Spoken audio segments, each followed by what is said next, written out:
Have you ever wanted to create jaw-dropping stop-motion animations using just your phone? Well, it's easier than you think. So, if you didn't know this already, today's video is all about that. And I'm going to tell you exactly what stop-motion is, which materials and apps are essential, and how to make a stop-motion animation step-by-step right from your smartphone. It's coming up.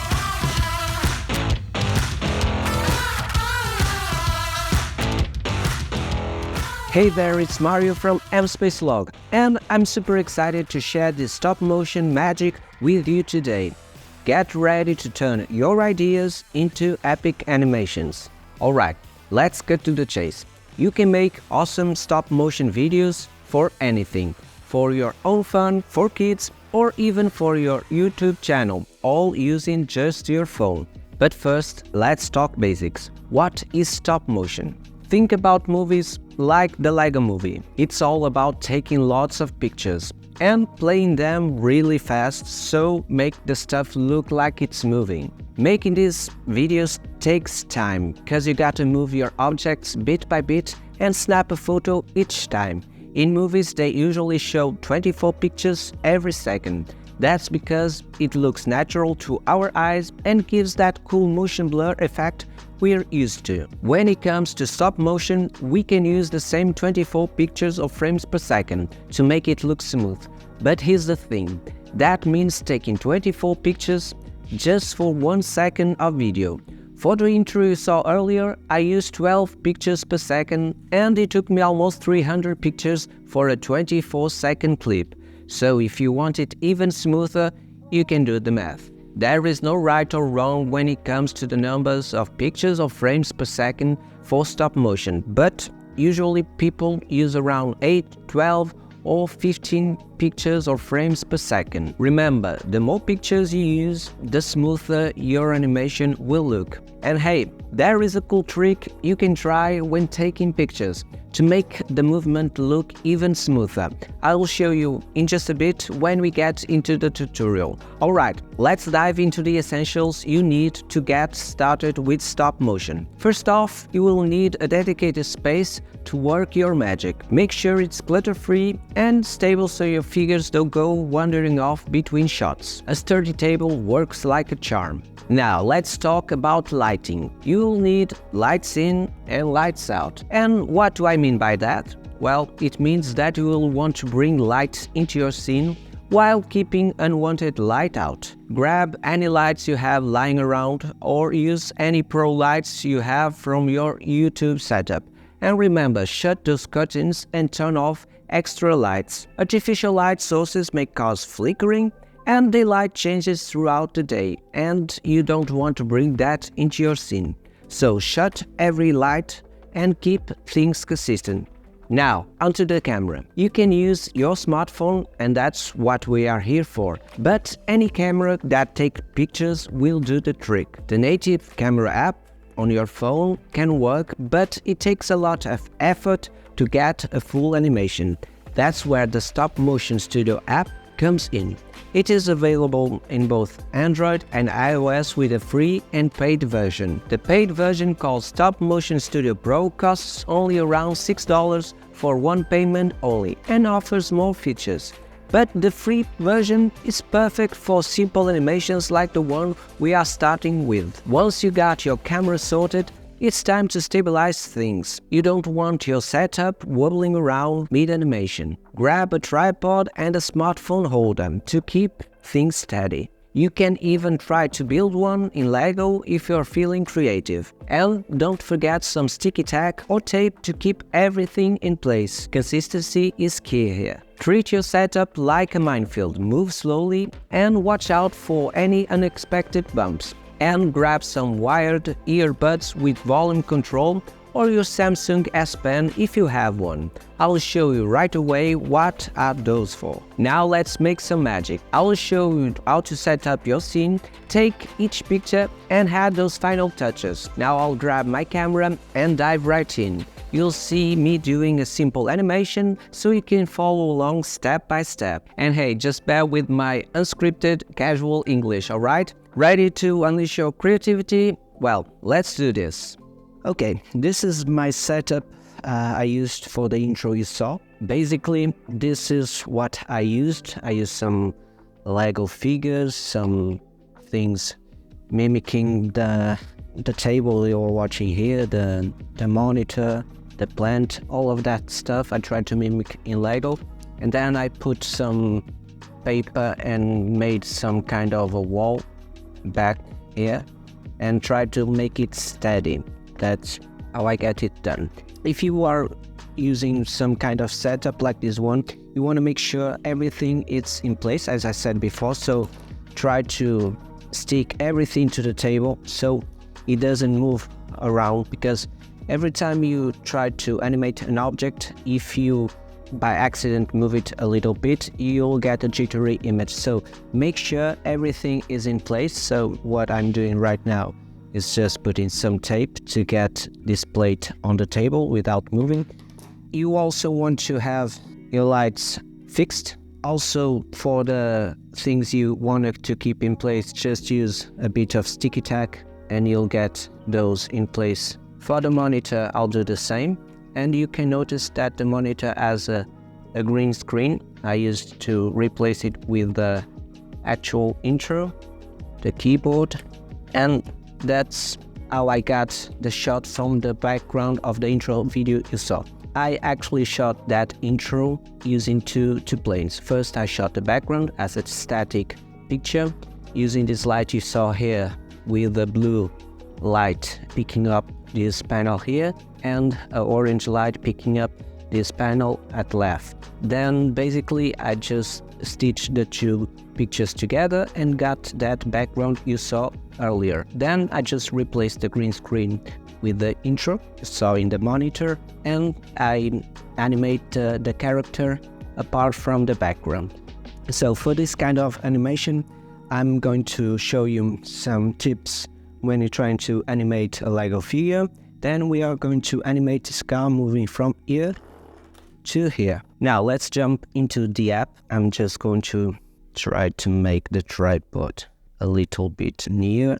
Okay, for the apps you have the paid one and the free one. I'm going to use the free one because it will do everything we need to do in this animation we're about to do. But if you're planning to go seriously on stop motion, I advise you to buy the paid one because it has more features and it's one-time payment only, so you get the most of the app without paying too much. On the app, if you go to the light bubble, you get a bunch of tutorials. So basically everything you need, it's in the app itself. It's basically links to YouTube videos, so everything you need you can search on YouTube or directly in the app. But now let's jump into the animation. In the home screen you just press a new movie and you are welcome with some kind of tutorial. Let's just jump through it. And as you can see right now, I'm watching my setup. So as I said before, first I'm going to tell you, let me see if you can watch it more closely. Okay, there are a few settings you can mess around. First things first, I like to set it 4K. Then on the frames per second, as you can see, it's by default 5 frames per second. So the app itself shows you that you can basically animate anything just using 5 frames per second. If you use more, or if you put more frames into it, you get a smoother animations. You can go all the way along to 30 frames per second, but for this purpose I'm going to use, I think if you start with 12 you get a pretty good result, so I'm sticking with that. About the other features, there are a lot of things you can try to explore itself, but for now I'm just going to use these two. Now let's jump into the camera, and this is where you're about to film. Let's just try to adjust. It's visible right now. Then what I'm going to do is animate this car from right to left, and it is as simple as you just go and take the first picture, press that red button, it will take a picture, move the car a bit, take another picture, and so on until you get to the final result. Just remember, as we are using 12 pictures per second, you'll have to move the car 12 times just to get 1 second of video. There are a few settings I like to mess around up here. First, if you want to use other cameras from your phone, you can do it up here. Then I like to use the auto lock and exposure. It basically locks my exposure and focus. But if you want, you can go to program, blocks the focus and lets you expose manually. And if you want everything in manual, you can use the M function and use all of this to lock your white balance, mess around with your focus. Okay, there are a lot of features, but basically I just like to use the auto lock for focus and exposure. It does all the work for me. Basically I just press where I want to focus and it locks it up there. And that's it. It is ready to shoot. Just one quick tip. I also like to use this slider here. Basically, when you take a picture, it will show you the previous picture. And if you press it here, it will show the 3 previous pictures or 5 previous ones. So you can see where your animation is going. I honestly just use one and adjust the slider in the middle. Now, another thing I really like to use is my S Pen, because it basically serves as a control remote for the shutter button. With this, I don't really need to press the button, and by not pressing it, I do not have the chance to move the phone accidentally. So if you have an S Pen, I advise you to use it. If you don't, you can use the earbuds with volume control. It works really fine. You just plug it and every time you need to take a photo, just press the volume control button. If you don't have any one of those, just try to press the button very slowly. As you saw, it took a picture, and what I'm going to do right now is just to move. As you see, my hand is like an onion skin right now because I have the slider here just at the middle. Now I'm going to move the car a bit, and you can see the wheel of the first picture I took over there. Now I'm just going to press my S Pen, and it took another picture. And I'll just do that until I get to the end of the road to stop it. I think I won't have enough road for 1 second. Let's make it going off the cliff. Okay, 12 pictures are done. If you press play, it will show you the full animation. As you saw, it goes from there to the left side again. Okay, and that's basically how we set up an animation. And as you saw it, the car started right away. And there are a principle in animation that is called ease in and ease out. And that's what I was referring in the beginning of the video. That technique you could use to make the animation smoother is basically by adding some kind of ease into the movement and ease out. And what do I mean by that? If you notice it, and I'll play it again, the car started just right away at full speed. And honestly, there are some animations, and in real life that doesn't happen. The car will start slowly, then accelerates, and then decelerates until it stops. And as you saw earlier, it just started right away. So what we could do is applying this technique by taking few pictures or making the car movements just little by little at the first, let's say 4 or 5 pictures, then making bigger movements at the middle, and then slowly up to small movements at the end. So as we are working with 12 frames per second, I'm just going to divide it, and I will do 4 little movements, 4 big movements, and 4 little movements again. And you'll see the difference in the results, like a smoother animations. Now let's get off this and start a new project. Okay, let's try the first picture. Now I'm going to make 4 little movements, like he's starting. Now 4 bigger movements.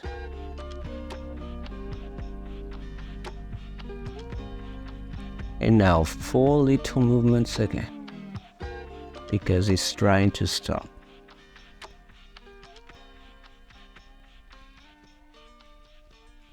Okay, let's watch it, and you will see the difference. As you saw, it starts slow, goes fast, and then stops. Okay, I'm just going to play the animation side by side so you can notice the difference.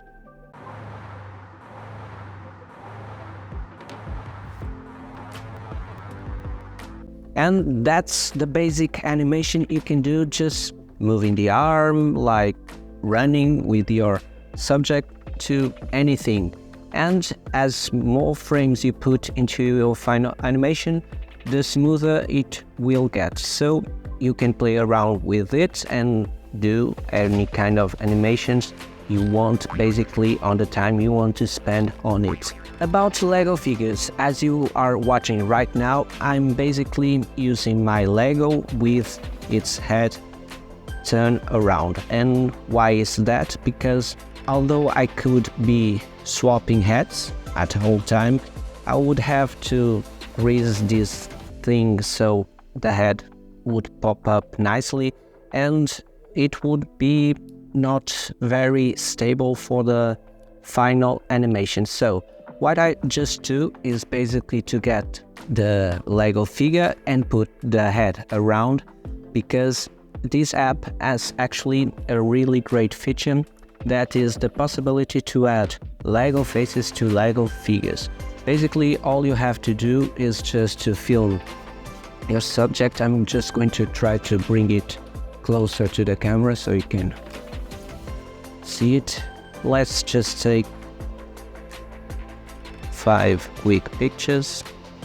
Okay, now if you watch the animation, it doesn't show anything, but if we exit, I have the 6 frames appear, and basically if I touch any one of those, I get a lot of features that you can always mess around by watching the tutorials, but for the purpose of the faces, you just press edit and appear in the plus button.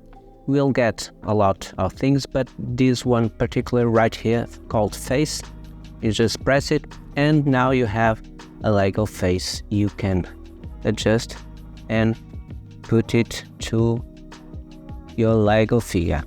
And all you just need to do is to press it, copy, and go back and paste it into the other figure. And just press, go to the 3rd one, paste it again, 4th one, paste it again, and you can always try to adjust it. And you can also edit it, and you can edit it the mouth, the eyes, okay, there are a bunch of eyes, mouths, and you can even try to rotate it like 3D. If your Lego figure goes moving the head left or right, you can also adjust the face itself so it can go left or right. And that's basically how you had it. Just let me edit the 2nd one. Okay. Now let's play it. Okay. Basically that's how it's done. You can play around with it as you like, and that's how I animated my first intro. I just had to do it for 300 pictures. That's a lot, because, well, as long as more pictures you make of your Lego figure, more faces you'll have to put it into it. So stop motion is a really time-consuming task, but if you're really into it, this is a great tool and you can do a lot of stuff with it. For just final tips, when you're taking the picture, try not to cast shadows over your setup.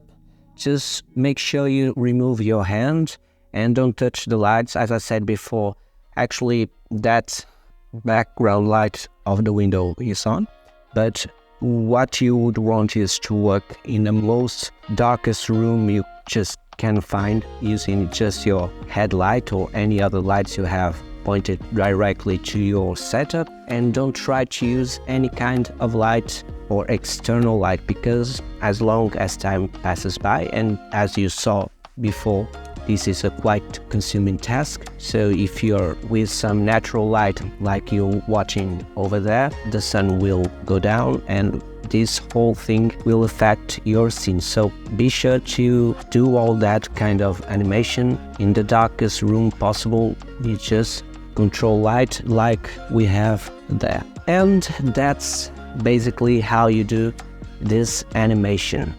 And that's a wrap on our stop motion adventure. Now, if you're itching for more creative content, be sure to check out my next video on script writing tips to take your storytelling to the next level. Don't forget to hit that like button and subscribe to the channel. Thank you for joining me today. From setting your camera to bringing your characters to life, you have all the tools you need to create amazing stop-motion animations with just your phone. If you have any questions or just want to share your creations, just drop them in the comments below. My name is Mario, this is MSpaceLog, and as always, keep on exploring, keep on creating. See you in my next one.